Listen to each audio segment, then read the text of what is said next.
How's it going, everybody? We are back with another episode of Name to be Determined, but I think we have ideas, but we'll bring that up some other time.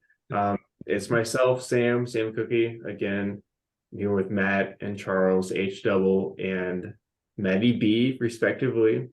Uh, we're very excited for this podcast. We've got a couple topics in the works that we're very excited to talk about, and I think it'll be a great episode today. So, if you guys don't have any interjections, I guess I'll go ahead and start with the first topic. Not really. Just wanted to say thank you, Sam Cookie, for putting respect on my name. I appreciate it. You're welcome. It took me a fat second to kind of think about what your nickname was for a second. I would have felt really bad if I didn't think of it. So I got you. Just excited to hear Sam discuss this topic because I know it's a point of interest for him, a lot of passion. Yes, very, very passionate. I'm not the only one though. Respect to Matt as well too. We're both pretty excited about finally talking about baseball. Baseball is back. Oh, Charles. Wait. I just remembered one thing. I do want to say one thing before we jump into that. Real quick. Sam, did you do your homework? What was my homework? Oh, he forgot. And I think Matt forgot too. Oh, it was the homework of picking your team, bro. Maybe Matt didn't forget. A soccer team. Actually, yeah. It doesn't have to be complete. Just do you have any Yeah, you can have ideas. We'll give you the weekend. We'll give you the weekend. So the next Thursday. I was looking into some teams which I liked a little bit. Let me see if I can find it. Chelsea. I like Lions. Oh. They have a pretty cool little emblem, the circle with a line in the middle. I thought it was pretty cool. Okay. That's okay. That is England. Did you have any Germany ones that you liked? No, I didn't see any teams from Germany yet outside of the team that you like. Was it Bayern Munich? Yeah. Bayern Munich is pretty cool, but I want to choose a different team, so I'll do some more research on like a cool German team. Hey, at least you have ideas. Good job, Sam. Yeah. And not to throw any shade on you, but it's a small little step. Brighton's better than Chelsea right now, so they're doing better. That's all I'm saying. I don't know if I want to pick the go-to team though. I don't want to pick the underdog. Like God, there's a team. Who won the Premier League like 2 years ago that is like super small? None. It's a big team that won it 2 years ago. Oh, there's Liverpool, I think. God, now I gotta look it up. Oh, I was gonna say you're talking about like in 2013. It's like Leicester City. Yes. That was 2013, really? Yeah, Leicester City. Yeah, Leicester I thought that was like 2019 or 2018. No, that was like, I think it was either 2013, 2014, or 2014, 2015. It was when we were in high school. Dang. I was going to say, I brought this up because I actually was thinking about it, Matt. I was like, watching some soccer like Brighton would actually be kind of fun. And so that's what reminded me to ask Sam about if he did his homework. So, yeah. There we go. Okay. Maybe a group watching of soccer might be in order next time. But I don't want to. No more interjecting. Charles likes to kill my energy. I'm not going to let that happen. Okay. Baseball is finally back. I am so excited for baseball. I've been egging Charles to talk about it week after week. He's like, let's put it off. No, we're finally talking about it now. We're actually recording this on the day of opening day, so I guess be even more pumped up. I'm actually watching my home team, my favorite team, the Cardinals. They're actually playing right now. I'm watching them play in the background as we speak. So excited. Matt is a huge Diamondbacks fan. He's all decked out in Diamondbacks gear, in case you guys aren't able to notice. Throwing gang signs up too. I like that. No, they're just peace signs, bro. Yeah, I know. He's very passionate for his team though. But I wanted to talk a little bit about the World Baseball Classic that ended a few days ago. was very, very happy to see Team USA and Team Japan playing the finals game. Team USA was definitely the worst team coming into that matchup, I think. Not biased at all or anything like that, but Team Japan looked crazy good. Lars Nootbaar, Shohei Ohtani, he's a literal freak right now. Probably the best baseball athlete in the world right now. And I don't think that's even an argument. So it was pretty cool to see. But yeah, do you guys have any thoughts on the World Baseball Classic? I can go. I think I thought the championship game was pretty good. What was it? Did it end up being 3-2? Is that correct? Yeah, I'm pretty sure. It was 3-2. I'm pretty sure. I know the US had a 1-0 lead, and then they lost it, and it was 3-1. Then it was 3-2. I thought potentially they could have won it, but I mean, in all honesty, Japan was like the best team the whole tournament.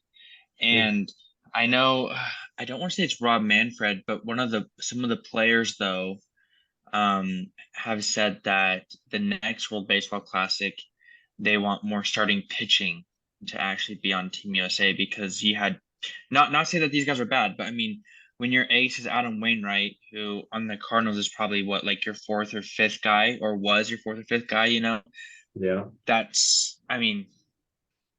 just kind of hard to like,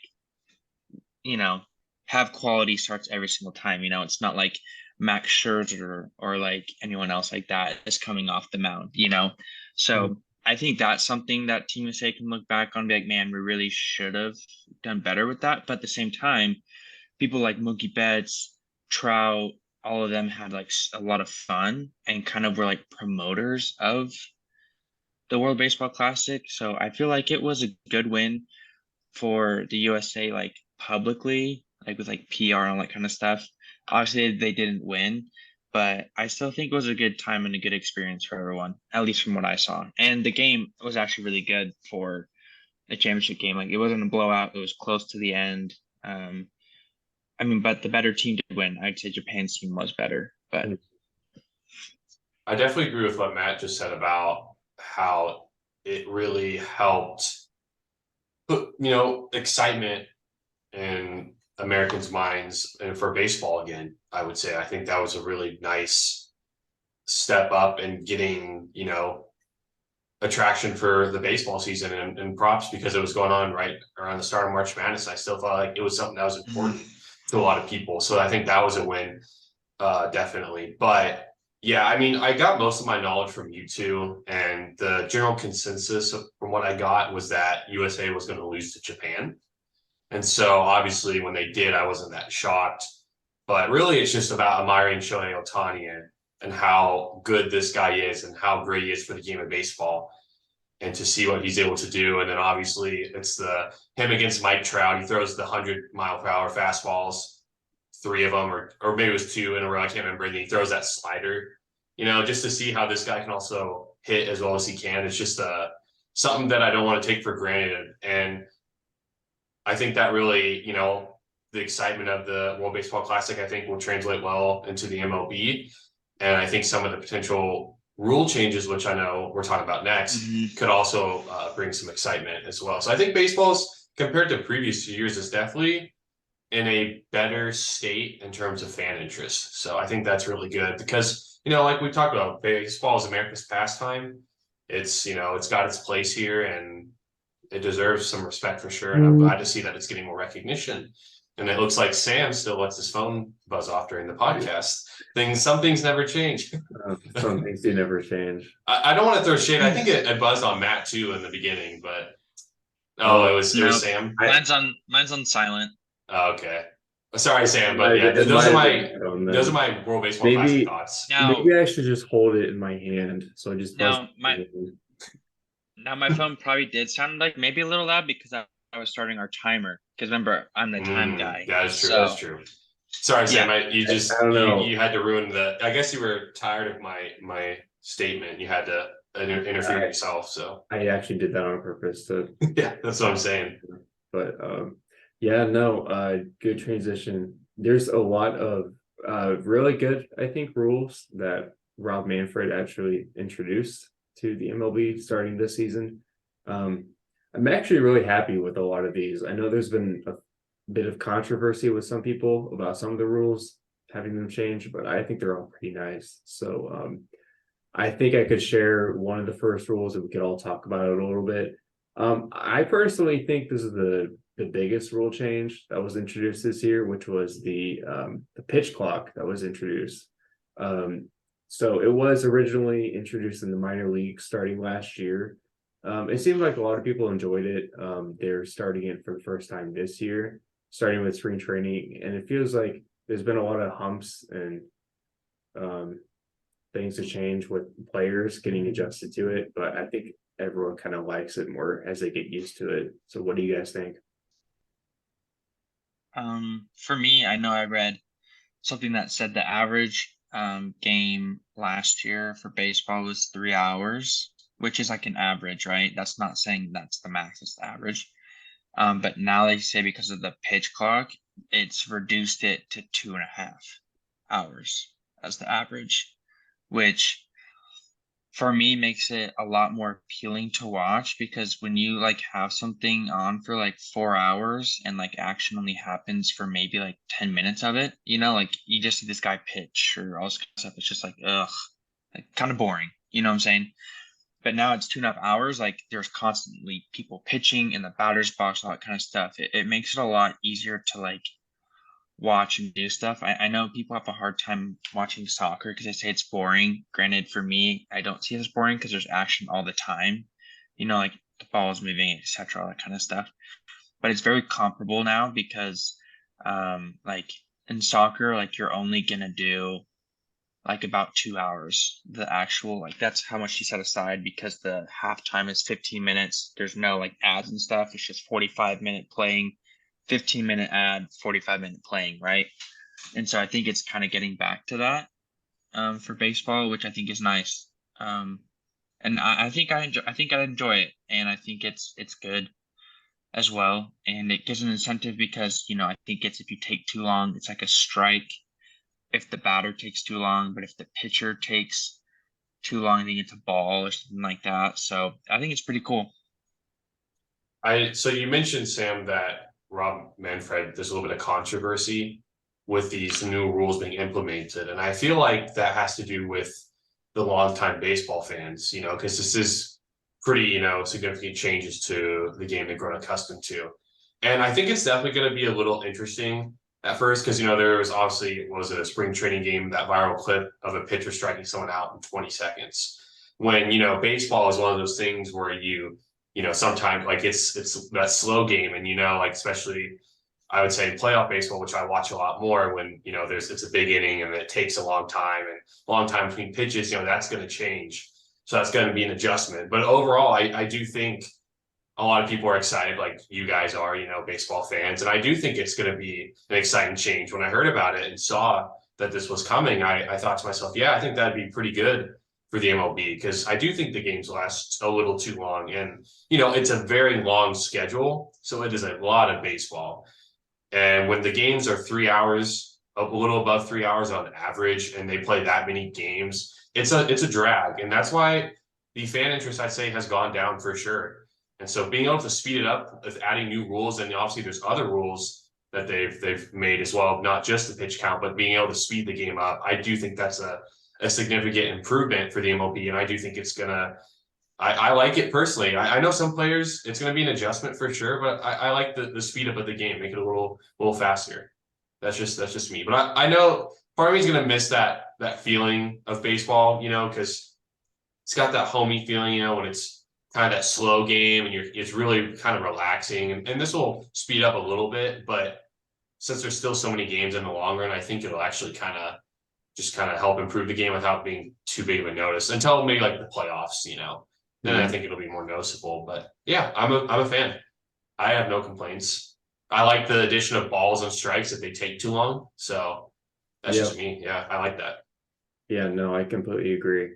I think it's a giant change for the better. I know, as Charles was mentioning, a lot of like old heads might think differently just because it's been such a long-standing rule to not have one in the first place, but I think it's definitely for the better. Yeah, to be honest, the game is dying a little bit in popularity, especially with how like big sports like the NFL, it's taking everyone's attentions. It's just what the MLB needed, I think, to speed the game up a little bit with introducing a pitch clock, just because I think a lot of younger generations attention spans aren't as like good as older people's attention spans. So we can't really like focus on one thing if a pitcher takes like 30 seconds to pitch and there's 8 pitches in at bat, you know. So I think it's definitely for the better. A lot of people will get more attracted to the game if the game speeds up more and gets a little bit more exciting with that too. So I think it's all the way for the better. So it's great. Go baseball. Yeah. You just think, Did you want to talk about any of the other rule changes? Like, do you want me to give you one that I think is kind of interesting? yeah, sure. Tell me what Okay. real change is interesting to you. For me, the one that I think is interesting is you can't do the shifts anymore. You know I'm talking about, right, Sam? Yeah. Basically, where if you have a hitter who typically hits to the left side, you can do a shift to where basically everyone but the first baseman pretty much, is over there. And I forget why they banned it. I forgot why, but my initial reaction to it was I don't really like it. And the reason why I say I don't like it is because, like, if we're talking about like trying to win and strategy and all that kind of stuff, if you know that one player hits a certain way each time, like, why would you not do that? Like, it's a risk for sure, because what if they hit it in the gap? Then, of course it's a hit, even if it's like a slow ground ball, right? But that's like kind of the risk and everything like that. And so I don't know. To me, I don't know if I really like that one that much, but I wanted to hear your guys' thoughts on it. Yeah, this is kind of, for the old heads, kind of flipping the other way because they're going back to original baseball. There's no more shift. Really, I kind of agree with you, Matt, because I do like the level of strategy involved in it, but they're doing this rule to add more excitement because there's a stat I'm on ESPN now. The batting average league wide was 243, which is the lowest since 68. So obviously the lack of hits, it really affects lefties a lot too. But the shift really does hurt a lot of, hitting ability. And obviously the singles is like, this was the third lowest this past year in history. And then 2021 and 2020 were even lower as the top 3 least amount of singles in MLB history, like rate per team per game. So that's really, they're just trying to, it's all about bringing more excitement to baseball and more, because obviously people, when there's big hits, that's what, can get the crowd going. And so that's really, what it is. Now, do I personally agree with it? I mean, it's more exciting to watch, so I can't complain about that. But from a strategy standpoint, I definitely see what you're saying, Matt. So, but obviously we all grew up playing baseball, the traditional way with no shift. And so it'll kind of go back to those roots again for kids growing up, and there's no shift that you have to learn when you're in high school or whatever, whenever you learn it, it'll be back to, for now at least, traditional baseball. There's no shift anymore. So I don't know. I think I'm okay with it personally, just on my perspective, but I totally get what you're saying, Matt. So yeah, it's a fair point, definitely, to not like banning a shift just for strategy wise. But I'd have to disagree too. I love, it's not a total ban of shifts, so fielders can move around a little bit, but the rule change, from what I know, it basically rules out to where you can't have all the fielders on like one side of the field. So if there's like a really dominant like right-handed hitter that only hits to like left field, you can't have all your fielders to be at left field and have no one on the right field, which is weird to look at. Definitely, it's cool. It's really cool for strategy. But I'm mainly glad that they kind of removed it, just because I think this is Rob Manfred again. He came out when he was questioned about it. He was saying it's more great for the game just because it puts a lot more balls in play, and I always think that's more fun to watch too. Just compared to teams just strategizing more and either getting the other team allowing like a triple or a true out, or as like a true income for both ways. But no, I think it's more fun to watch more balls in play. It's more exciting to watch too as a more casual fan. Just seeing those kind of things happen, because it can kind of get boring just seeing fly balls all the time or ground balls and just outs and strikeouts. It's great for strategy, but I don't know if MLB is the perfect game for strategy. It's just kind of more of a casual game to watch. So I really like the rule restrictions for shifts. Yeah, I was just thinking about it from a team perspective, a MLB team, they might not like it as much, but from fan perspective, like for sure, it's great. So that's all I had to say about that. So Just a quick rule change that was my favorite. I like the bigger bases. oh yeah, I like me some think that would be big. I like good. some big bases. I think there'll be less injuries. I think. Yeah, and easier Like, to and it's easier. easier for the slow guys to maybe be safe more often. You know, That's that's because they're a little bigger, so a little shorter of a distance to travel. yeah, definitely a win ruling. A lot like with restricting shifts with bigger bases comes more base stealing. I don't have the stat in front of me, but 2021 and before years before that were some of the lowest for base stealing. So yeah, I think the game is trying to improve that rate just a little bit too. yeah. They have the pickoff rule too, which we won't really get into, but the new pickoff rule too, Yeah. that's going to increase base stealing, because I guess that rate was really, really low this past year as well. So yeah, I think the game wants to introduce more athleticism than besides just better doing things and fielders just standing there, So I think it's great. I don't have any complaints at all for these kind of rulings. Yeah, did you I don't know, we're probably overtime or right on time, but I know We're close. We're like at 18 minutes. So okay. Well, real quick, Sam, you give us a quick rundown on the Cardinals. I know you wanted to talk about them. What are your expectations? With the Cardinals, they are definitely a big market team, so they always leave fans with high expectations. I am really high on the Cardinals this year. For the guys that are just listening, I'm actually wearing a Paul Goldschmidt spring training jersey. Because I was so excited when they traded for Paul Goldschmidt. Matt, I'm sorry, as a D-backs fan, he's a really good player. It's just it's such a blessing to have guys like Goldie, Arenado, Tommy Edman, even Wilson Contreras that we just traded for this year. It is amazing to watch, definitely. Another player I'm really, really hyped on is Jordan Walker.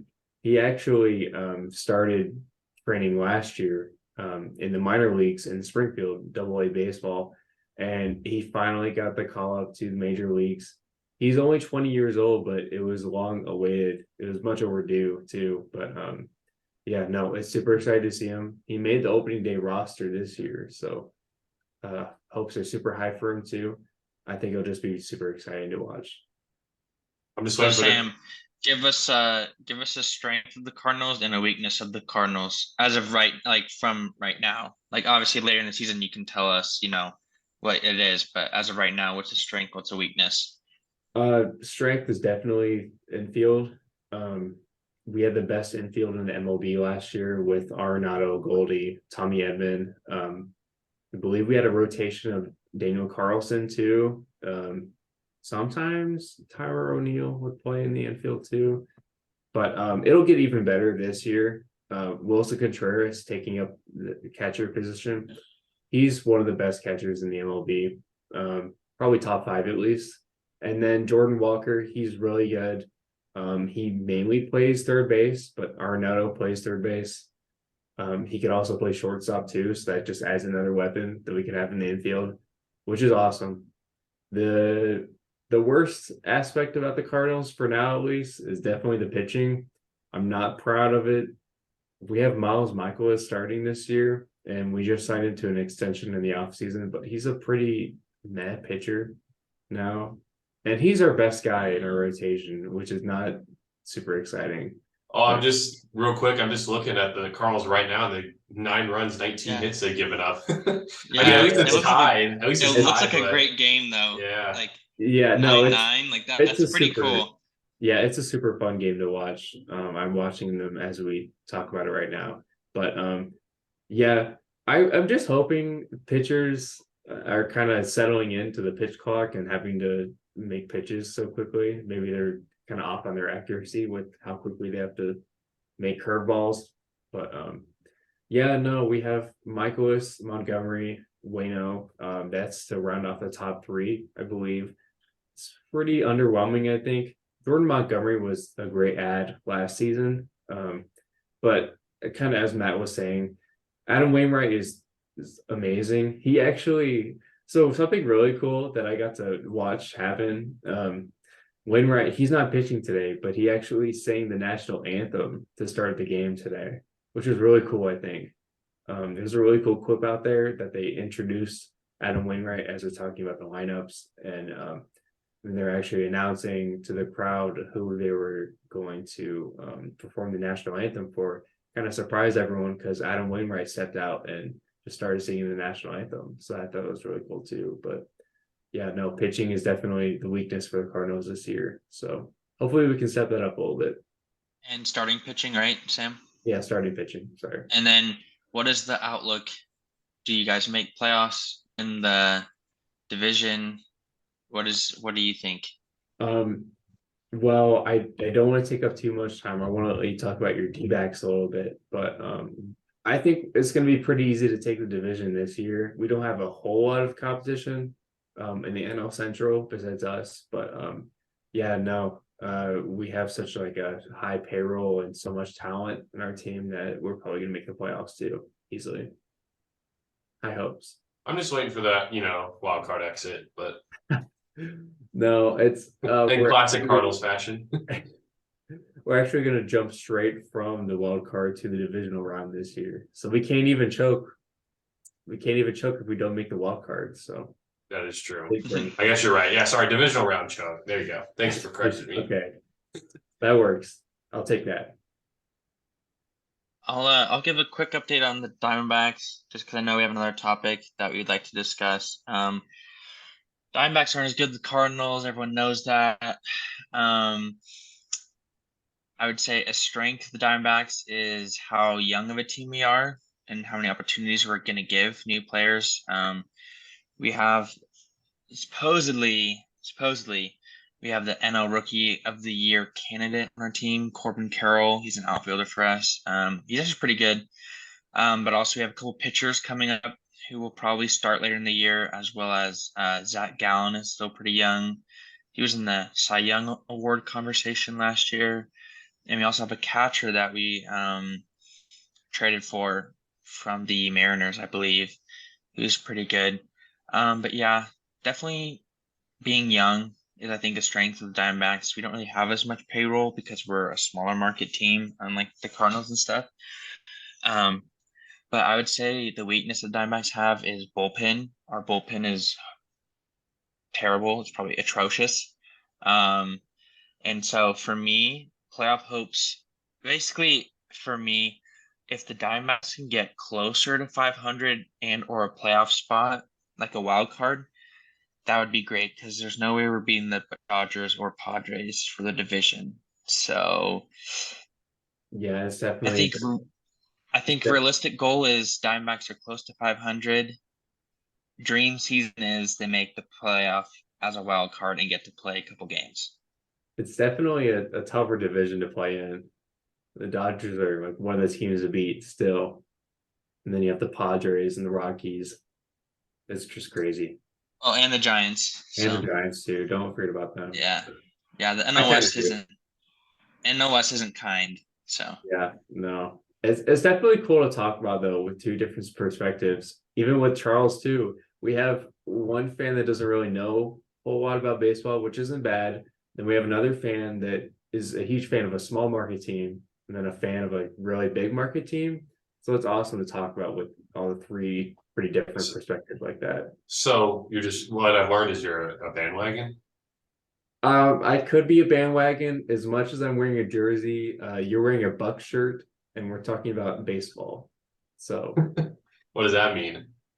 I don't know if you're calling me a bandwagon, you're even more of a bandwagon. Whoa, I'm not even gonna go there. Well, I don't actually thinking about it. I don't remember you wearing a Bucks shirt before they won the NBA championship. That So, is false. He yeah, actually I did don't wear some know. Bucks stuff I could before, make so an argument. I can just let Matt talk for me. Honestly, I'm good. Matt's got my back. bro, Charles is like the Bucks since like I met him in like 8th grade. Yeah, no, And who else did we like? There he is. And the Suns. That's why we bonded because of the Suns. Yeah. But the Bucks are his team. Well, yeah. I don't know. It's close. They're still both. Well, you chose the Bucks over the Suns for yeah the finals, so that kind of solidified your team. Yeah. All right. Just but saying. yeah. Anyways. But when it comes to small market teams, Yeah. how about the Ravens, bro? There was pretty much small market. There's a couple shirts I could have worn today, but I just couldn't put myself up to it. They are Ravens shirts, and some of them are specifically Lamar Jackson shirts that a good friend of mine gave me, CB, and I'm kind of staring at them now. I haven't worn them in a long time. I don't know if I can wear them again, so I'm just being completely honest. Lamar Jackson. We talked about him a little bit a couple episodes ago, but we didn't feel like we gave him, the light of day to really talk about the situation. We kind of rushed through it. Now, unfortunately, Sam's baseball has taken up more time than we would have liked, so Lamar might get a little rushed again. But yeah, I want to know your guys' thoughts because we kind of talked about where we would like to see him go and why we don't think a team has signed him. But what do you guys think about, because since we've talked, he has put out some tweets that are worth talking about. And so I wanted to talk about first, I'm sure people, if you follow the NFL, you've seen these tweets by now. I will read it to you real quick though. So you guys know the tweet that Lamar sent out. This was on March 27th, this past Monday. And he tweeted out a letter to my fans. I want to first thank you all for all the love and support you constantly show towards me. Blah, blah, blah. And he's like, I want you all to know not to believe everything you read about me. Let me personally answer your questions in regards to my future plans. As of March 2nd, I requested a trade from the Ravens organization, for which the Ravens have not been interested in meeting my value. And everyone that has met me or been around me know I love the game of football, and my dream is to help a team win the Super Bowl. You all are great, but I had to make a business decision that was best for my family and I. No matter how far I go or where my career takes me, I'll continue to be close to my fans of Baltimore, Flock Nation, and the entire state of Maryland. You'll see me again. Real quick, what are just initial impressions or thoughts on the tweet? For me, I was not surprised at all by it. Like, it kind of felt like that's kind of where it headed. And I don't really know what the Ravens are doing. Like, at the same time, I understand, like, he's been hurt the past couple years, hasn't been maybe as durable as you'd want him to be. But after Joe Flacco, you got Lamar.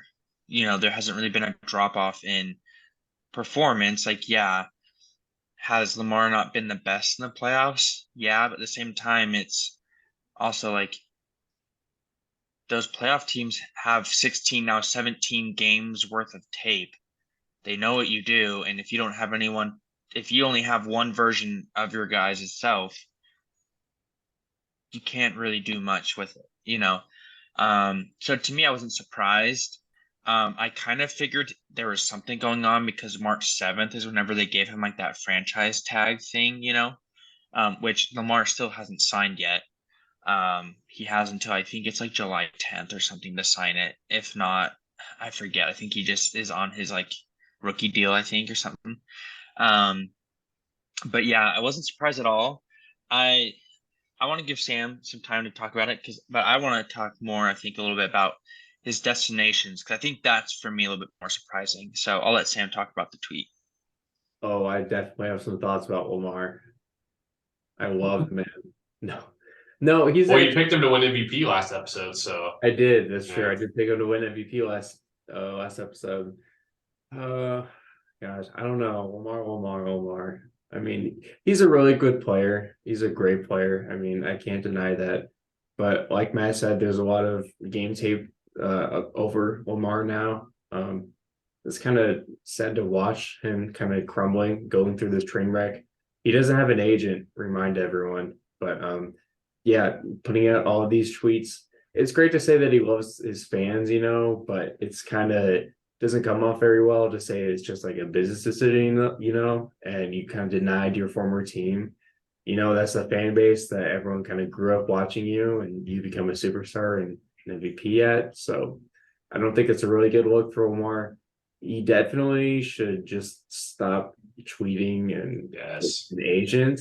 Yes. I was literally going to say that. Yeah, no, literally just get an agent, man. You're such a good NFL talent. I know that you want the money. I know there should be a really big contract for you coming up, but the landscape for QB contracts has kind of changed, especially with Mahomes getting $500 million, ridiculous, and Deshaun Watson getting a crazy amount of guaranteed money from the Browns.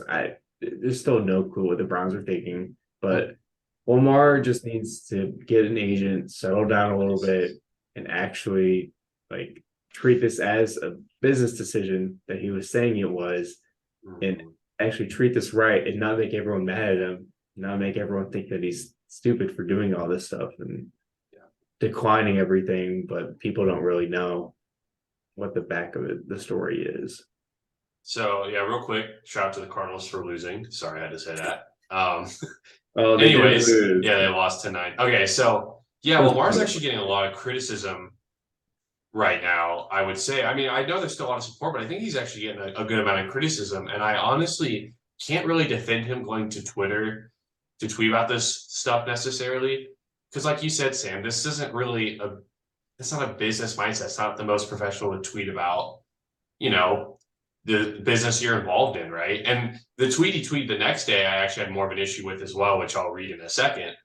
But I wasn't, it's hard for me to defend how he's handling this because he's already in a tough situation right now with how the market is and how it seems like the owners want to play this market after the Deshaun Watson contract. And I don't think he's doing himself any favors how he's approaching this. And that just because he doesn't have an agent. He tweeted this trade tweet right before the owners meeting, like literally right before it or right during it when the start of it. But if he had an agent there, that would help so much to have an agent in contact with all those teams. But it's just him. And I truly think with how he's responding on Twitter, especially his tweet the next day, I don't think teams really have reached out yet to him. And obviously, I know they might wait till after the draft. That definitely seems more possible than right now. But, you can just tell he's frustrated. And I just don't think, like I said, he's handling it in the best way that he could be, definitely. And I really think that comes down to not having an agent, which has made the relationship and the contract talk with the Ravens a lot harder too, and really made that relationship fractured. And so that's kind of tough to defend Lamar on. And I know he's holding on to the Deshaun Watson deal as leverage, and I totally get that, but I think he's got to let it go, or at least he's holding out hope until Joe Burrow, Justin Herbert, Jalen Hurts get their contracts to see what they get.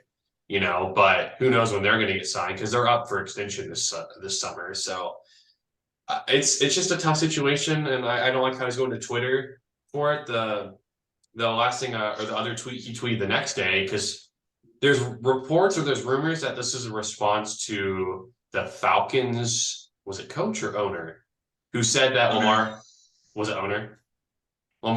He said at his press conference at the owners meeting that Lamar. Because a lot of the owners have been getting asked, and coaches have been getting asked about him, obviously. He said that Lamar hasn't been durable, hasn't shown he's durable.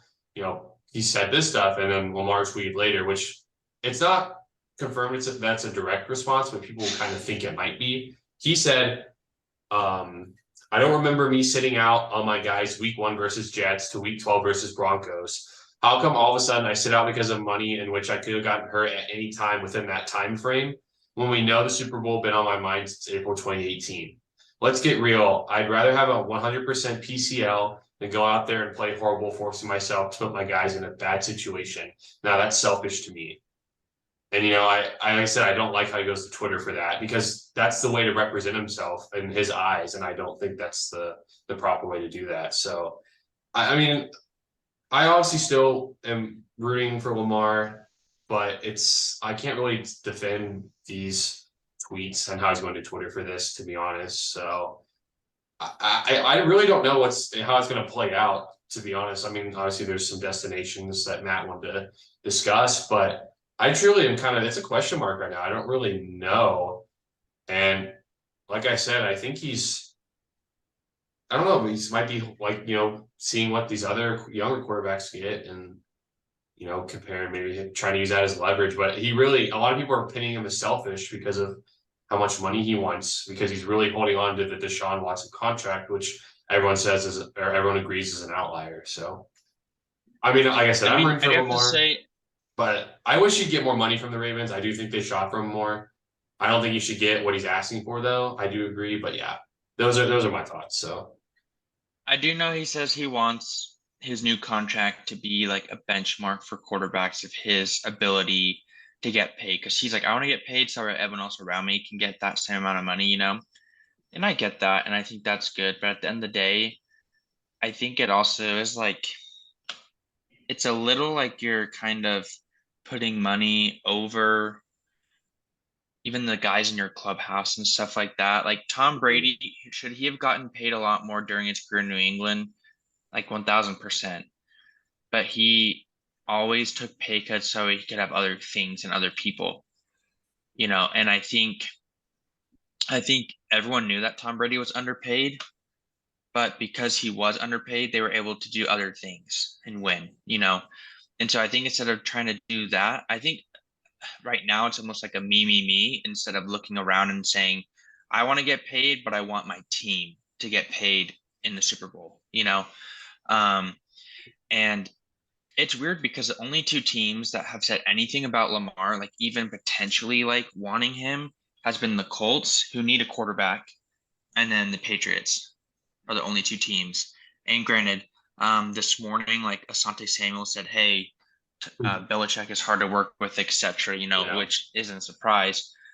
But I mean, if he really wants to win as a team and all that kind of stuff, like, I think it'd be a good place to go. But I think Lamar, one, he needs to stop tweeting. He's like Donald Trump, he's just tweeting and getting himself in trouble, which I mean, here's the thing. Like, should he have to defend himself? No, like he knows he's been durable. So why say anything? Just like let it like not affect you. That's one of the issues I've had with Lamar. I remember last year when he got real upset at that one guy and was going at him on Twitter, and I was like, Lamar, this is not. He gets way too, I guess emotional, defensive. I don't know how you want to say it sometimes, and I'm like, you're better than that. You don't need to get sucked up in that, and it makes him, look, puts him in a bad light. So I totally agree with you on that.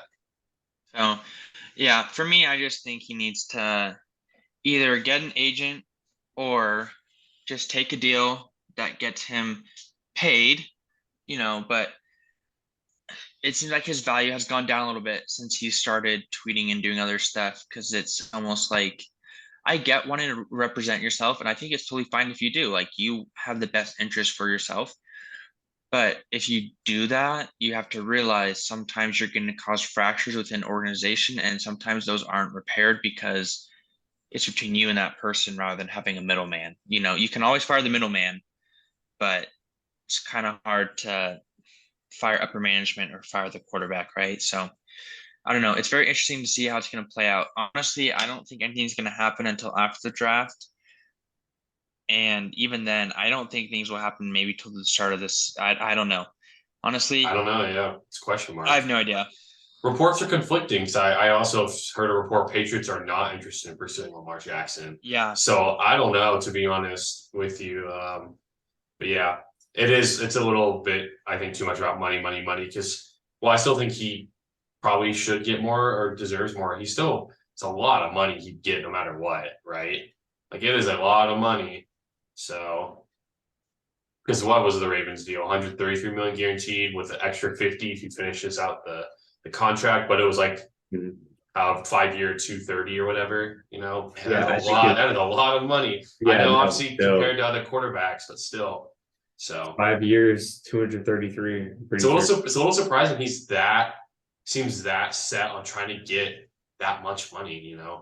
I'm maybe a little shocked about that as well, but yeah, he's doing him, so he's Truz, as he says, Truz. So as much as I would love to see a guy like Lamar go on to the Patriots, I agree with Asante Samuel's tweet. Sorry, where BB is probably hard to play. Oh, 100%. Yeah, it was really fun watching, at least when the Patriots picked Cam Newton. Mm-hmm. It was so fun, and I feel like Lamar would be the exact same way. Obviously, a little bit better than how Cam was. He was a little washed up when he was on the Patriots, but it was probably so fun to watch. But that report is probably true. They're probably not going to even try to go for him. What I think is going to happen, Lamar is probably going to settle down a little bit after fighting with the haters on Twitter, kind of like what Charles is saying. It's a little childish, but he's probably going to settle down a little bit, agree to a more fair contract, and just go back to the Ravens. And you think he's going back to the Ravens? I don't know if I want that, to be honest, because of the relationship, but a lot can change in the next couple months, so I'm not ruling it out. I can't really see like another team biting for him and paying so much money for a QB like Lamar. He is a little bit injury prone at this point. He does play more like a running back, I think is pretty obvious. So the effect on his health could be in question with how quickly running backs retire in the league compared to wide receivers or even QBs. So I don't know if other NFL teams really want to take the risk on Lamar, but it's definitely time will tell. Probably after the draft, at least. Yeah. All I know is Lamar can throw a football better than you, Sam. I don't know about that. And he can run a lot faster too. He could definitely run faster than me, but he'll have to come to the Missouri Combine to see if we can actually prove that. And so I can agree with you. He might have some time on his hands, considering he doesn't want to play for the Ravens. So he might have some time. That is true. I might just have to tweet at him. Like a video of me throwing like a 40-yard bomb and see if Lamar can beat that. I'm not gonna lie though, you might be more shifty than him in the pocket. I see you, Sam, out there on the football field. Oh, I don't know about that. I'm a little shifty. I don't want to brag a little bit, but I did run for like a 30-yard touchdown that one time that we played. But I don't think Matt believes that.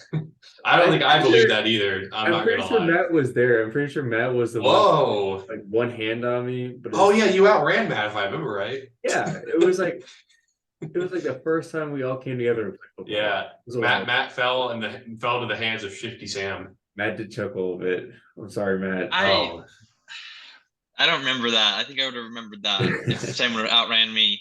I don't think Matt would. I do remember though playing with you guys, and I think I was low key kind of tearing it up against the boys. Not gonna lie. Not to throw a foe. Now Kevin just freaking. Yeah. He's a running back, bro. He's a little shifty guy. Kevin is a little insane. I'll say that, but I do remember that. I do remember Martin getting a pick six against. I don't know. I don't remember who the QB was. It wasn't me, but remember Martin. It wasn't you. You had to be adamant about that. Yeah, it wasn't me. Don't worry, it wasn't me. But he was like, I'm Khalil Mack because I'm pretty sure this is in 2018 when Khalil Mack. No, it would have been 2019 when I got back because I would have been there. 2019. But yeah, no, that was pretty fun. I do remember I threw a good bomb to you, Sam, and you dropped it, and I was like, "What the?" Oh no, that is true. I'm not a wide receiver either, right? I'm a QB. I can't catch. I can't run. QB1. Hey, all I know is if Sam actually outran Matt, I don't think Matt would have agreed to do a podcast with you. So I don't think Matt would be here right now. He'd be somewhere else. I don't know where. He'd just be somewhere else. Yeah, I think we're good on. How's the time? How do we do? I always like to know. We're pretty good. We're almost at like 50. Okay. So- Yeah, that's solid for Yeah, sure. not bad. That's pretty And, good. and we made Sam's morale happy by getting a lot of Yeah, baseball look in. at him. Yeah, Look he at him helped smiling. me out a little Look at bit him. finally. Finally accepted me into the No Notes boys. Hey, Or yeah, well, hey, yeah. I mean, you can still call it No Notes for now. Maybe we'll like make the company called No Notes that runs this podcast, which might be a future name that we're not going to say yet. But like No Notes The LLC. the No Notes LLC. Corporation, yeah, No Yeah, the Notes corporation LLC. doing business as Yeah, there we go. the name that will be named later. Still in the works, so we don't want to make anyone. Yeah, we're not gonna spoil anything, but we think we might have one. So Don't want to get anyone's hopes up. I'm sorry if you like No Notes, but like the name, but don't worry, it's still a thing between Matt and I, so it'll be something for a while. Yeah, But what was as great. Sorry, I'm not to interrupt you a million times, but as great of a name as No Notes is, we've all kind of agreed that it's kind of a classic thing at this point. It's between Matt and Charles before I came in, so we kind of want to refresh the branding a little bit and kind of move on from the No Notes name. Yeah.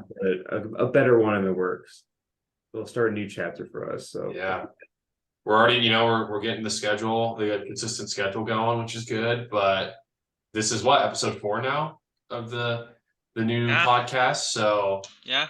This wraps it up. We hope you guys enjoyed this episode. Make sure that you follow, like, subscribe. Thank you for listening or watching. However you do, No Notes on Spotify, Apple, wherever you get your podcast. We also have a YouTube video version that you can find at No Notes. We also have an Instagram that hasn't been used in a long time, but it's still there. If you want to give it a follow, go ahead. We do actually have plans to revamp our a little bit. So we need that social media presence. We need the social meds. The social meds. The meds. Yeah, we need the social meds. Yeah. All right. Well, we hope you guys enjoyed, and we shall see you on Monday. We hope you have a good weekend. Monday. Bye. These guys. Peace.